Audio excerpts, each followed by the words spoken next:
Hi there. Today, I'm going to show you how to capture an asteroid in Kerbal Space Program 0.235. The first step is to pick a target asteroid.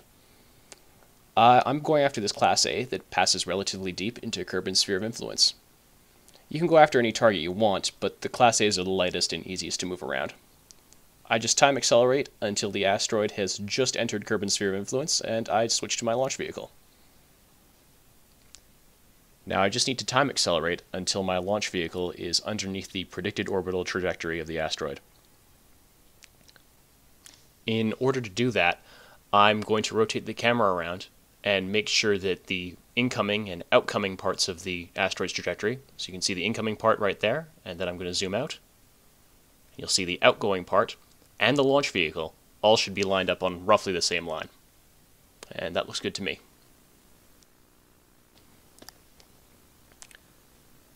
Alright, this is my launch vehicle. The spacecraft on top has a grabber unit, of course, some RCS, a 2.5 meter fuel tank, and 2 nuclear rockets. That gives it a grand total of about 7.5 kilometers a second of delta V. That's a lot, more than we need for this mission. And to get it into orbit, I just stacked it on top of 2 3.75 meter fuel tanks and the new quad engine. This is a fairly standard descent profile. We're going to go straight up for about 10 kilometers, and then we're going to flip over there. When you're launching to an inclined target, like this asteroid, it's most efficient to try to match planes with your target during your ascent. This just saves you from having to make costly plane change maneuvers in orbit. This vehicle has tons of fuel, so it's not super critical. If you make a mistake, you can fix it later. So I'm aiming for about 120, 130 kilometer orbit. It's not super important, it just means that I have lots of room to time accelerate in. And that's good. We're going to circularize up here. Again, this is just a parking orbit, you don't need to be very precise. And getting set up for that burn. Oh, and since this is an unmanned craft, don't forget to unfold the solar panels.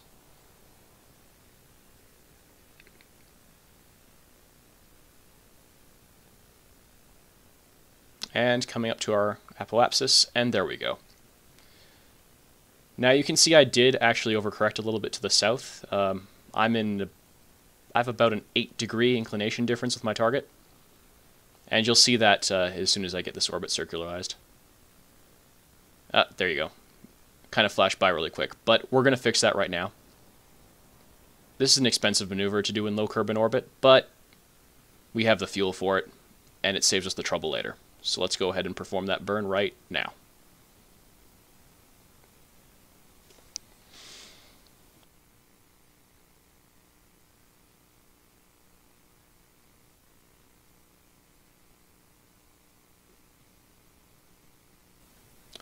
Alright, so now that we've aligned planes with the target, we're going to plan our transfer out to the asteroid. We want to reach our apoapsis around Kerbin just as it reaches its periapsis. So you can see me here just adjusting my orbit a little bit, my predicted orbit. I'm going to mouse over it in a second, and you'll see it's going to take me something like 4 days to transfer out that far. And it's going to take the asteroid about 10 days to reach that spot. So we should time accelerate forward before we make that transfer. The one thing to note when you're time accelerating is that in 0.235, they've changed the default time to be using Kerbin days instead of Earth days. And Kerbin days are only 6 hours long, so don't overdo it with your time acceleration. And you can switch to the tracking station if you're in too low of an orbit and you don't want to wait. Just like I did there. And that's close enough, so I can switch back to my spacecraft. And you can see that I'm going to get to my apoapsis just as it gets to its periapsis. That's an old maneuver node, so I do need to delete it. There we go. And then I just fine-tune my maneuver just a little bit. Doesn't need to be perfect. As close as possible is great. But we can always trim it later.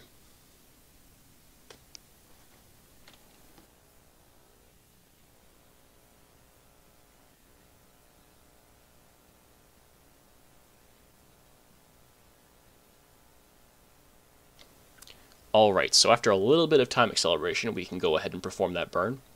it's probably best to watch this one from the map view so we can see what's going to happen to our encounter. Since the asteroid is moving so fast, it's on an escape trajectory. Making small errors with this burn are going to cause us to miss the asteroid by quite a bit. So be ready for that. You can use your RCS by pressing the R key in translation mode. You can use your H and N keys to thrust forward and back, like I do here. I do overdo it, so I have to burn back out to get my encounter back. There we almost. Burn a little bit more, a little bit more. There we go. Got my encounter back. Use those H and N keys to fine-tune your burn. And you can also use J and L to thrust left and right, and I and K to thrust up and down. And I do that a little bit more using my RCS to try to get the closest maneuver I can. Really, at this point, I'm just trying to get my encounter as much under 100 kilometers as I can. We do have lots of delta V to fix it later. Ultimately, I decide to go with another maneuver node to try to get my encounter just a little bit closer. I managed to adjust it to something like a 20-ish kilometer encounter. It's such a small burn, only about 2 meters per second, that I ended up doing it entirely with my linear RCS, just using my H key to thrust forwards. And here I am, just playing with it a little bit more with my linear RCS. The numbers get really jittery here for some reason, I'm not sure why. But I do get something like a 10-15 kilometer approach.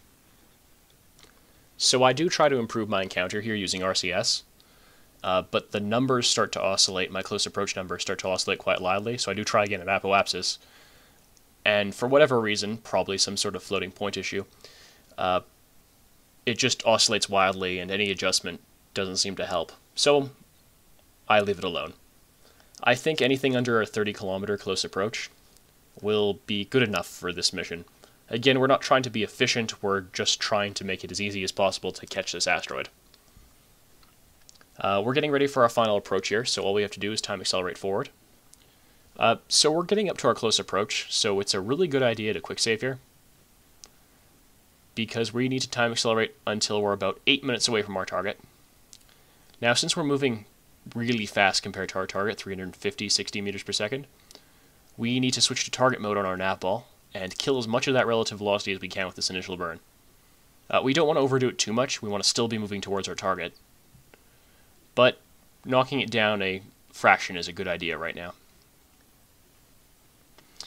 And I'm just keeping my mouse on my close approach here so I can make sure I don't change it too much. It's jittering a lot, so you might lose your close approach. Or you might have this happen. I get a lunar encounter, a mooner encounter here. That's okay. So I'm just going to time accelerate forward a little bit more, because I don't want to kill too much of my relative velocity. And then I'm going to burn again to try to fix it. So it's kind of tricky to judge where you're supposed to burn if you lose your encounter, but in general, you want to slow down. So I'm burning a little bit north on a guess that that might help my encounter out. It does increase my inclination, but I'm still slowing down, and that's the most important part. And there we go. There's part of my encounter back. Of course, that's after I encounter the moon, but anyway. Keep slowing down.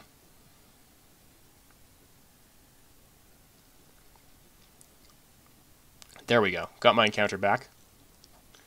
And it's pretty close. So now I'm switching from just slowing down to trying to both slow down and improve my encounter. And the way to do that is to point slightly off-center from my retrograde velocity vector, and, well, pick a direction. In this case, since my orbit's inclined north-south, I figure I either need to burn north or south to improve my encounter.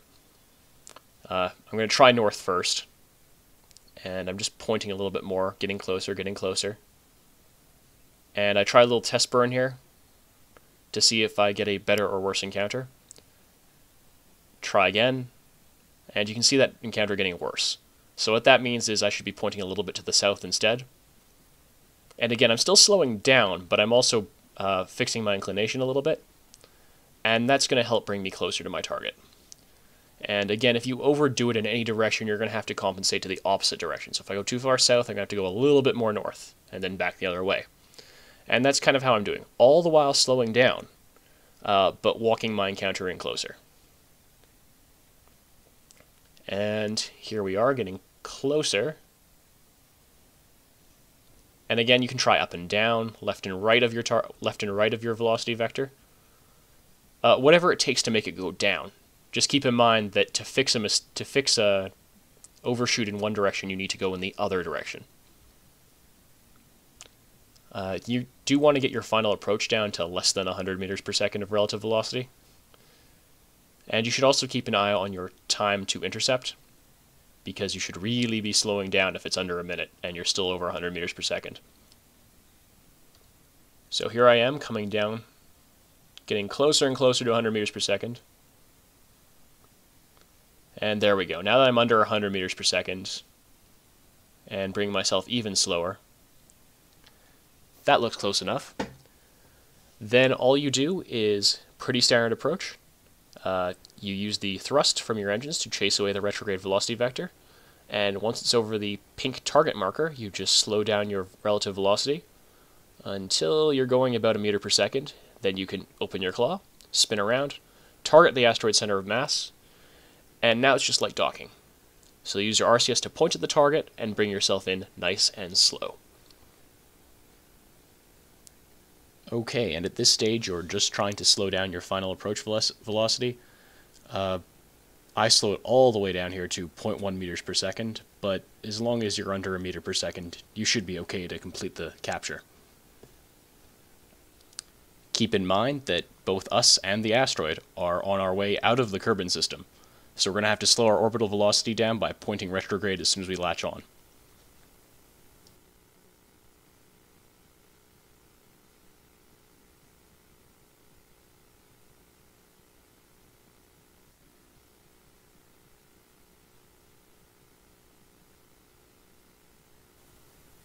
And there's our capture.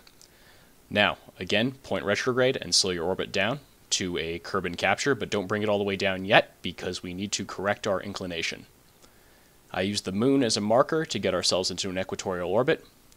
We want an equatorial orbit because we want an orbit that passes over the Kerbal Space Center, so it will be easiest to launch to. Bring our inclination down, and there we go.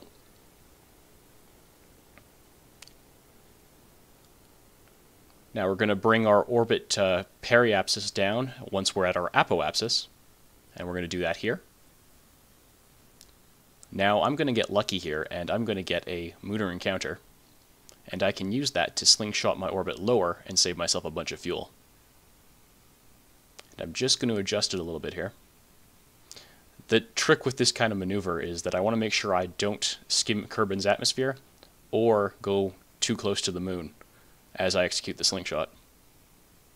So I'm just going to fine-tune it a little bit more.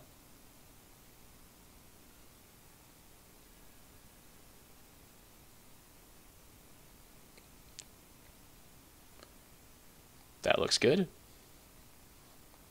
I'm just going to rotate the camera here to check that the encounter doesn't change my inclination, and it doesn't. So we can go ahead and perform this maneuver to get our lunar gravity assist.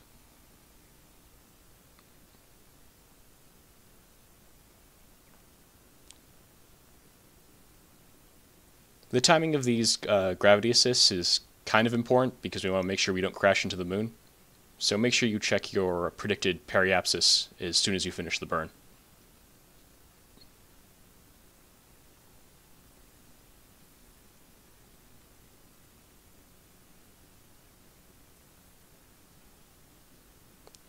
That looks pretty good, so we can just go ahead and time accelerate forward.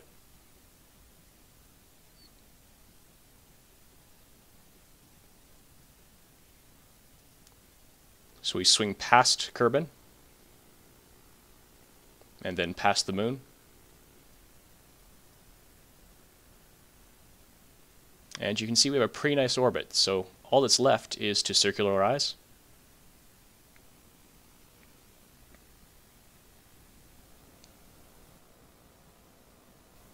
And now we're all done. If you look down, you can see the Kerbal Space Center below us. And that's a captured asteroid. I hope this video helped you out, and good luck with your own mission. Thanks for watching.